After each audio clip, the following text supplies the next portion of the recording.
Hello बच्चों, let's read the question. The question says calculate the ratio of the times taken by a uniform solid sphere and a disk of the same mass and the same diameter to roll down through the same distance from rest on an inclined plane. तो हमें बोला गया है कि यहाँ inclined plane इस तरीके से given है. अब जो inclined plane से नीचे आ रहा है, एक तो आ रहा है यहाँ से solid sphere, ये सॉलिड स्फीयर आ रहा है और एक तरफ से यहाँ आ रही है डिस्क. तो ये हमारी डिस्क है, दोनों के मास सेम है और डायमीटर भी सेम है, मतलब रेडियस सेम है. दोनों ही यहाँ नीचे रोल डाउन कर रहे हैं. ये हम लिख लेते हैं यहाँ स्फीयर और ये है हमारी डिस्क.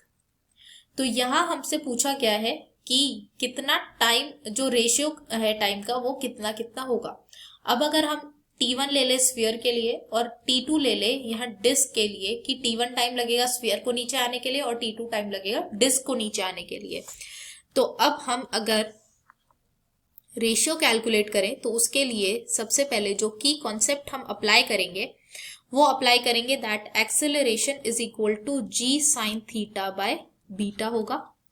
और बीटा है 1 plus I by M R square. तो अगर हम बीटा कैलकुलेट करें डिस्क के लिए तो वो होगा बीटा फॉर डिस्क, ये हो जाएगा 1 plus moment of inertia I से डिनोट किया गया है. तो मोमेंट ऑफ इनर्शिया डिस्क के लिए हो जाएगा M R square by 2 multiplied by M R square. तो ये वैल्यू आ जाएगी हमारी 3/2.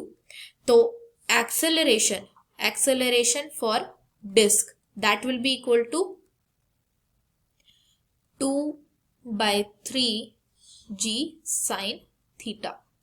अब अगर हम बीटा कैलकुलेट करें फॉर स्फीयर तो ये हो जाएगा 1 प्लस, यहां पर मोमेंट ऑफ इनर्शिया स्फीयर के लिए हो जाएगा 2/5 M R square divided by M R square.